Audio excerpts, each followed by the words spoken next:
नमस्कार। 22 वर्षीय एक तरुणी रिक्षा चालवत होती तेव्हा एक पॅसेंजर येतो आणि त्याला सोडण्यासाठी ती तरुणी रिक्षा घेऊन निघते।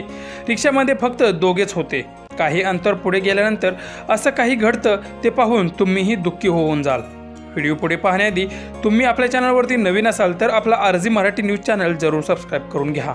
आज प्रत्येक क्षेत्रात पुरुषांच्या बरोबरीने महिला काम करताना दिसत आहेत।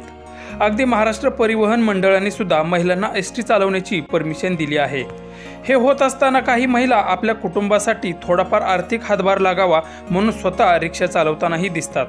दरम्यान अशाच एका तरुणीचा व्हिडिओ सोशल मीडियावर तुफान व्हायरल होतोय।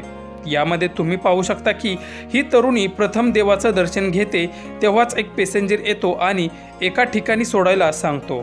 तेव्हा ही तरुणी लगेच तयार होते आणि रिक्षा चालू करून तिथून निघतात। त्यानंतर त्या ठिकाणी रिक्षा पोहोचते आणि तरुण रिक्षातून उतरतो। तेव्हा त्याचं बिल हे 50 रुपये झालं। तेव्हा तो तरुण खिशातून 100 रुपयांची नोट काढतो, परंतु त्या तरुणीकडे 100 रुपये सुट्टे नसतात।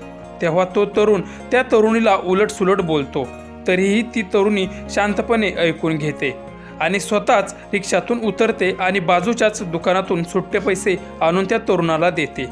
शेवटी त्या तरुणीची परिस्थिती पाहून तो पॅसेंजर तरुण त्या तरुणीच्या पुढे हात जोडतो, कारण परिस्थिती आणि वेळ कधीच कोणाला चुकत नाही हे म्हणतात ते अगदी खरंच आहे।